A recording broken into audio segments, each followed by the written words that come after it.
Magandang araw sa iyo. Diretso na tayo agad sa isang napaka-interesanting usapin na nahalungkat natin mula sa isang dokumento ng korte sa New York ito galit. Oo nga, Hawak kasi natin itong isang opinion and order sa kasong Zama Capital Advisors laban sa Universal Entertainment Corporation o UEC. Ito yung kumpanya, di ba, sa likod ng Okada Manila Casino. tama, yung malaking kasino. At ito, hindi ito basta-basta kaso lang sa negosyo. Kasi may mga mabibigat na aligasyon dito ng panunuhol umano. At umaabot daw hanggang sa matataas na opisyal dito sa Pilipinas, pati na raw sa Korte Suprema. Grabe yung mga aligasyon, oo. Kaya ang misyon natin ngayon, himayin natin itong mga paratang ng panunuhol na nakasulat lamang dito sa dokumentong legal na ito ha. Galing ito sa reklamo ng Zama Capital. Mahalaga yung disclaimer na yan. Yung mga paratang, kailan at bakit daw nangyari. Tapos, ano na rin ang naging resulta ng ilang kasong nabanggit dito. Base lang lahat dito ha sa source material natin. Okay? Simulan na natin. Sige. At ulitin ko lang yung sinabi mo, napakahalaga na idiin natin lahat ng pag-uusapan natin ay galing sa mga aligasyon. Mula yan sa isinampa ng Zama Capital sa korte, doon sa New York, yung tinatawag nilang First Amended Complaint or FAC. Okay. So, hindi pa ito hatol. Hindi ito findings of fact ng korte or hatol, kundi pagsusuri lang natin sa kung ano yung isinalaysay ng Zama sa kasong yon. Gets. Ngayon, para lang sa konting konteksto mo, itong Zama Capital, isa siyang investment firm sa New York. Namuhunan sila sa USEC. Bakit daw? Kasi naniniwala sila na may potensyal itong UEC na lumago pa, lalo na kung malininis yung issue ng korupsyon na matagal nang parang nakakabit sa kanila. Lalo na nung panahon pa nung founder, si Kazuo Okada, na napatalsik noong 2017. Okay. At partikular na interesado itong Zama sa plano noon na ilista ang Okada Manila sa US Stock Exchange, yung gamit ang SPAC, Special Purpose Acquisition Company. Yung mga SPAC, uso yan noon? Oo, dito ngayon pumasok ang Zama para tumulong at syempre mamuhunan din. Okay. Pero siyempre, hindi naman naging simple ang lahat, di ba? May nangyaring malaki noong April 2022. Oo, nagkagulo nga. Naglabas kasi ang Korte Suprema ng Pilipinas ng tinatawag na Status Quo Ante Order o SQO. Ano ba ibig sabihin niyan? Bale, inutusan ng Korte Suprema na ibalik si Kazuo Okada sa dati niyang posisyon sa Okada Manila. Parang stockholder, director, chairman, CEO yung estado niya bago siya natanggal noong 2017.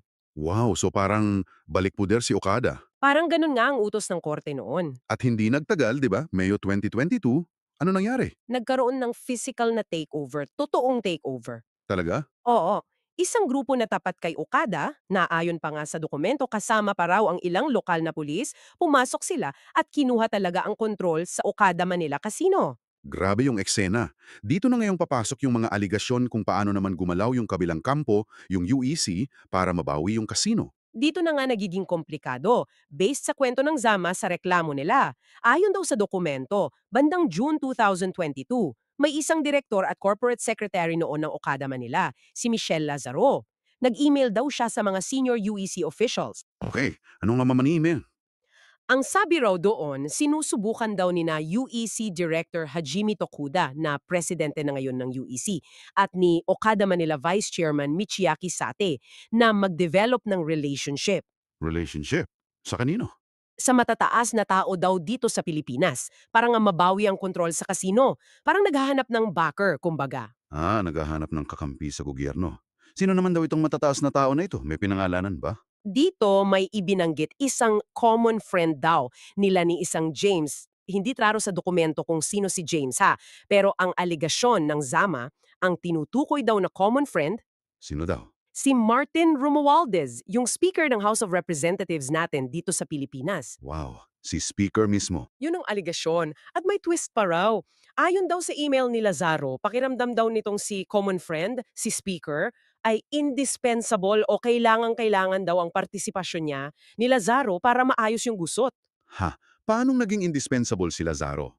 At tila nag-aalangan daw tumulong itong si Speaker Romualdez, maliban kung mapagbibigyan yung mga personal na hiling o hinaing ni Lazaro sa UEC. Parang ginamit daw ni Lazaro yung sitwasyon para sa sarili niyang advantage. Nako. At pumayag naman ng UEC sa mga demand ni Lazaro? Mabilis daw. As in, pumayag umano agad ang UEC management. Binayaran daw si Lazaro ng monthly fee, binigyan ng kapangyarihan sa ibang mga executives. Talaga? Oo, nakakuha rin daw ng job security at dagdag sahod yung CFO treasurer na si Van der Sand at presidente na si Byron Yip ng Okada Manila. Sa pamamagitan din daw ni Lazaro. Mukhang naging susi nga si Lazaro sa plano umano ng UEC. Okay. So nakuha na nila si Lazaro sa panig nila. Ano na ang sumunod na hakbang ayon sa mga alegasyon? Dito na ba papasok yung suhulan mismo? Dito na nga, ito na yung mabibigat. Based pa rin sa reklamo ng Zamana, noong July 2022, may nangyari umanong pagbibigay ng regalo. Nagdala raw ang USC ng heavy luggage, mabibigat na bagahe daw. Anong laman? Pera. Hindi pera. Puno daw ng napakamamahaling Japanese ceramics. At dinala raw ito kay Speaker Romualdez. Hindi lang basta-bastang regalo ito kung totoo. Japanese ceramics, mahal yan. Pero hindi lang daw yan, di ba? May mas malaki pa raw kesa sa ceramics. Oo, meron pa. Bukod daw sa ceramics, binigyan din umano si Speaker Romualdez ng equity stake, parang parte sa isang kumpanyang kontrolado ng USC. Anong kumpanya to? Ito pa, hindi lang daw basta kumpanya, ito raw yung kumpanyang nagmamay-ari ng lupa mismo kung saan nakatayo ang Okada Manila Casino. Yung lupa ng Okada, naging may parte siya doon? Yun ang aligasyon. So, kung totoo, parang naging kasosyo o may-ari din siya ng lupa. Napakalaking bagay niyan, syempre. Talagang mabigat yan kung totoo. At may kasunod pa raw na aksyon pagkatapos maibigay itong mga regalo at equity daw. Ito yung isa sa pinakamabigat na aligasyon talaga sa dokumento. Pagkatapos daw maibigay yung ceramics at yung equity, tumawag umano si Speaker Romualdez Kanino tumawag? sa mga mahistrado ng Korte Suprema ng Pilipinas. Direkta sa mga mahistrado? Para ano daw? Ang layunin daw ng tawag, subukang impluensyahan yung magiging desisyon nila tungkol doon sa status quo order para kay Kazuo Okada. Direktang pakikialam umano sa hudikatura. Yan ang paratang ng Zama. Grabe. Ceramics, equity sa lupa, tapos tawag sa mga mahistrado. Pero parang may nabasa pa ako, may aligasyon pa raw ng direktang bayaran, yung pera na mismo. Yan pa, tama ka. Bukod doon sa mga umano'y regalo at equity stake kay Speaker Romualdez, may mas direkta pang aligasyon ng pera. Nakasaad mismo sa reklamo ng Zama na nadbayad umano ang UEC ng $5 milyong. 5 million US dollars. Oo, $5 million. Direkta daw sa mga mahistrado ng Korte Suprema at ng Appellate Court. Hindi na regalo, pera na mismo. $5 milyong. Ang laking halaga niyan. Sa mga mahistrado mismo ng Korte Suprema at Appellate Court daw. Yan mismo ang nakasaad sa aligasyon ng Zama. Grabe no? At hindi lang daw mga korte ang pinag-uusapan. May binabangkit din sa dokumento na may mga pagbabayad din umano ang UEC sa PACCOR. Sa PAGCOR, yung regulator ng gaming. Oo, sa Philippine Amusement and Gaming Corporation. Hindi nga lang dinetalya dun sa dokumento kung magkano o para saan eksakto yung bayad sa PAGCOR. Pero kasama siya sa listahan ng mga umano'y bayaran na ginawa ng UEC sa mga institusyon dito sa Pilipinas. Okay, tingnan natin yung timing. Mahalaga to eh. Kailan daw nangyari itong mga umano'y bayaran at impluensya? Tapos, ano yung mga kasunod na pangyayari base sa reklamo? Oo, crucial yung timeline dito. Ayon sa dokumento, una, yung umano'y pagbibigay ng ceramics at equity kay Romualdez, tapos yung tawag daw sa mga mahistrado bandang July 2022 daw yan. Okay, July 2022. Pangalawa, yung alegasyon ng $5 million payment sa mga mahistrado. Walang eksaktong petsa pero kasunod din daw nito. Okay. Pangatlo, August 9, 2022. Ibinalik ng Korte Suprema yung kaso ng SQO sa Court of Appeals. Binaba sa CA. Oo. Pang-apat, at ito yung parang resulta agad. September 2, 2022, nabawi ng UEC ang kontrol sa Okada Manila Casino. Wow, ang bilis! Less than a month after ibaba sa CA? Oo. At ang alegasyon, nangyari daw ito sa tulong ng Philippine Department of Justice at ng PAGCOR. Parang nagbunga daw agad yung mga naunang hakbang umano. At teka, may isa pang kapansin-pansing na timing, di ba? May kinalaman sa kaso naman sa US. Oo, meron pa. Yung kaso sa Delaware, US, yung sinampa ng 26 Capital laban sa UEC dahil nga doon sa naudlot na SPAC merger. Okay, ano yung timing doon? Ayon sa dokumento ng Zama, kinabukasan mismo daw matapos umanong magkaroon ng settlement sa kasong yon sa Delaware. Kinabukasan agad. Oo, biglang inalis daw ng mga mahistrada ng Korte Suprema yung mga mahistrado na umano'y nabayaran daw ng UEC yung status quo order na pabor kay Kazuo Okada. Saktong-sakto, parang hinintay lang matapos yung kaso sa US bago gumalaw dito. Yun ang dating, diba? Para masyadong coincidental yung timing na para bang may koneksyon yung dalawa. Mukhang base sa sinasabi ng Sama, pattern na raw ito ng umano'y korupsyon sa UEC. Kasi parang ang dami. May iba pa bang halimbawa na binanggit sa dokumento? Oo, hindi lang daw ito isolated incident. May binanggit din sa reklamo na isang usapan noong 2020. Si Hajime Tokuda ulit, board member pa lang siya noon, nakipag-usap daw sa isa pang senior official. Tungkol saan? Ang pinag-usapan umano, yung pag-o-overpay sa isang law firm na tumutulong sa kanila sa tax refund. Ang usapan daw, yung sobrang bayad, yun ang gagamitin para suhulan yung mga local tax authorities. Nako, overpayment para sa sukol? Meron pa. Meron pa, yung tungkol naman sa isang pest control company ang pangalan Master Gogger, noong 2022 din ito. Nagbayad daw ang Okada Manila ng $2.5 million sa kumpanyang ito. 2.5 million sa pest control. Ang laki naman yun. Sobrang laki, di ba? Kasi ang aligasyon, wala naman daw talagang serbisyong ginawa itong Master Gogger. At kung ikukumpara mo raw, $145,000 lang daw ang binayad sa ibang lehitimong pest control vendor. Ang laki ng diferensya. Oo nga, so ano daw yun? Tinitingnan daw ito bilang posibleng embezzlement o pagnanakaw lang ng pera mula sa kumpanya. Pero nabanggit din na na-drop na raw yung criminal charges kaugnay nito. Na-drop na pala, pero still andun yung alegasyon. Andun pa rin sa reklamo ng Zama. Okay, ang linaw na. Maraming mabigat na alegasyon ng korupsyon at panunuhol ang inilahad ng Zama laban sa UEC at sa mga opisyal nito. Ngayon, balik tayo sa kaso sa New York. Paano ito lahat nagko-connect doon? Bakit nila kailangang idetalye lahat ito sa reklamo nila? Dito na papasok yung mismong kaso ng Zama, yung legal strategy nila. Kasi ang pangunahing akusasyon nila laban sa UEC ay fraud, panlinlang. Panlin lang. Paano? Sinasabi nila, pinalabas daw ng UEC sa publiko at syempre sa kanila bilang investor na nagbago na sila. Na malinis na raw ang pamamalakad pagkatapos ni Kazuo Okada. Pero ang totoo raw, ayon sa Zama, tuloy pa rin ang umano'y kultura ng korupsyon at panunuho.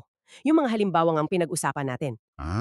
So parang facade lang yung pagiging malinis? Parang ganon. At dahil daw naniwala sila dito sa palabas na ito ng UEC, pumasok sila sa mga kasunduan, yung mga engagement letters.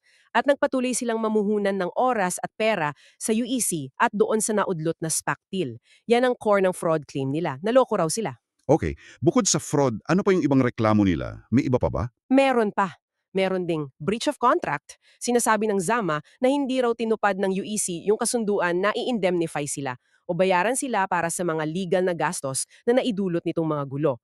Halimbawa, nasupina sila doon sa kaso sa Delaware. Dapat daw sagot yun ng UEC.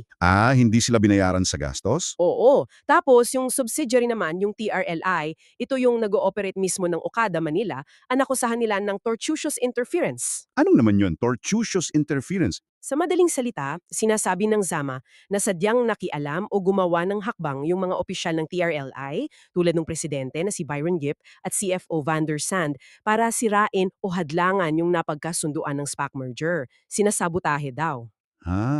At dito na ba papasok yung motibo? Bakit daw nila sisirain yung merger na pinaghirapan din nila? Eksakto. Dito ngayon, kumokonekta yung mga naunang alegasyon ng bribery at korupsyon. Isa raw sa mga pangunahing motibo, ayon sa Zama, kung bakit biglang umatras at sinadyang hadlangan ng USE TRLI yung SPAC merger, ay takot. Takot saan? Takot daw yung mga senior executives nila. Natatakot sila sa posibleng investigasyon at pananagutan sa ilalim ng batas ng US, particular na yung Foreign Corrupt Practices Act or FCPA. Yung FCPA? Ano ba yan ulit? Bale, batas yan sa US na nagpaparusa sa mga kumpanyang Amerikano o mga kumpanyang nakalista sa US Stock Exchange na siyang plano sanang mangyari sa Okada, Manila via SPAC, di ba? Oo. Pinaparusahan sila kung manunuhol sila sa mga opisyal ng ibang bansa. So, kung totoo yung mga alegasyon ng panunuhol dito sa Pilipinas, tapos natuloy yung US listing, Naku, malaking problema sa kanila yon sa US. malaking gulo nga ito para sa kanila sa ilalim ng FCPA. Kaya ayon sa Zama, mas pinili na lang daw nilang isabotahe yung deal para maiwasan yung masusing pagsisiyasat na siguradong kasama ng pagiging isang US-listed company. Malinaw na ngayon yung connection. Salamat sa pagpapaliwanag nun. Ngayon, para naman sa kapakanan mo na nakikinig sa atin, ano na ba ang update o ano yung naging resulta ng mga iba't ibang kasong nabanggit natin dito sa dokumento? Okay, sige. I-summarize natin based sa nakasaad dito sa New York court document na pinagbabasehan natin, ha? Una, itong mismong kaso ng Zama laban sa UEC sa New York, hindi ito tuluyan na dismiss. May mga claim na binasura ng korte pero may mga natira pa, tuloy pa rin. Anong mga claim yung natira? Nakalusot yung breach of contract claim laban sa UEC, yun yung tungkol sa hindi pagbayad ng legal fees. Tapos, yung tortious interference claim laban sa TRLI, yung paratang na sinadya nilang sirain yung merger deal, lalo na yung issue sa hindi nabayarang 7.5M. Yung ibang kasama sa kaso like TRA and UERI, halos na dismiss na. Okay, so may kaso pa ring tumatakbo. Pangalawa, Pangalawa, yung kaso sa Delaware, yung sinampan ng 26 Capital laban sa UEC tungkol sa naudlot na merger. Ang sabi sa dokumento, hindi pinagbigyan ng korte doon yung hiling na ipatupad yung merger. Walang pilitan ng merger. O, yung usapin sa danyos, ipinagpaliban. Pero ang mahalagang update dito, nabanggit sa dokumento na kalaunan daw, nagkaroon na ng settlement, nagkaareglo ng mga partido. Okay. Nagkasundo na lang pala sila doon. Pangatlo, Pangatlo, may nauna palang kaso. Yung UEC naman ang nagsampa laban sa Zama dito rin sa New York. Pero ayon sa dokumento, kusang binawi o dinismiss na ng UEC yung kasong yon. okay. Pang-apat, Yung sa pest control? mhm, Oo, yung criminal charges kaugnay doon sa $2.5 million Master Gogger Pest Control Contract. Nabanggit na nga kanina, na-drop na raw ito. okay, na-drop na. At panglima, May update pa ba? meron pa. Mula naman sa Japan, may desisyon daw ang isang korte doon, yung Tokyo High Court, noong April 2024. Napatunayan daw na nag-embezzle o nagnakaw ng humigit kumulang $43.5 million mula sa UEC yung dati nitong presidente na si Jun Fujimoto para daw sa sariling kapakanan niya. Wow, $43.5 million din yun. Talagang napakarami at napakakomplikado ng mga pangyayari at alegasyon na nakapaloob dito sa isang dokumento lang mula sa korte sa US. Oo nga eh. Mula sa umano'y pagbibigay ng mamahaling Japanese ceramics at parte sa lupa sa speaker ng Kamara, hanggang sa direktang pagbabayad umano ng $5 milyong sa mga mahistrado ng Korte Suprema at Appellate Court, lahat daw ito, ayon sa Sama, ay bahagi ng plano ng UEC para mabawi ang Okada Manila at para maimpluwensyahan yung mga kaso. Yun ang kwento ni Zama. Pero uulitin ko lang talaga para sa iyo na nakikinig, ang lahat ng ito ay mga alegasyon pa lamang. Inilahad ito ng Zama Capital sa kanilang reklamo sa korte sa New York. Hindi ito paghatol ng korte na napatunayan ang mga paratang na ito laban sa UEC, kay Speaker Romualdez o sa mga mahistrado. Ito ay ang bersyon ng mga pangyayari ayon sa nagreklamo sa kasong iyon. Tama. Pero ang nakakagulat dito, o marahil kamangha-mangha, ay kung paano ang isang away sa negosyo, isang naudlot na merger deal sa US, ay nagiging parang bintana, nagbubukas ng mga ganito kaseryoso at kadetalyadong alegasyon ng posibleng korupsyon na direktang kinakasangkutan ng matataas na opisyal at institusyon dito mismo sa Pilipinas. Oo nga, parang side story lang dapat pero naging main event. Parang ganon. At nagtatanim ito ng mahalagang tanong, di ba? Ano ba ang sinasabi nito tungkol sa mga hamon sa international business, sa corporate governance, sa transparency, lalo na kapag nagkukrus ang landas ng malalaking korporasyon, ng iba't ibang sistema ng hustisya at ng mga hanggana ng mga bansa? Oo nga. At para sa iyo, na sumama sa amin sa paghimay na ito, iiwan namin sa iyo ang palaysipang ito. Ano kaya ang implikasyon kapag ang ganitong klase ng mga aligasyon na nagdudugtong sa matataas na opisyal, pati na sa mismong Korte Suprema ng isang bansa, ay hindi dito sumusulpot sa lokal na investigasyon kundi sa mga legal na dokumento pa sa korte ng ibang bansa? Tulad ng nakita natin dito. Anong mga katanungan ang pumapasok sa isip mo tungkol sa proseso, sa accountability, at sa kung paano ba talaga natin malalaman ang katotohanan sa mga ganitong komplikadong sitwasyon?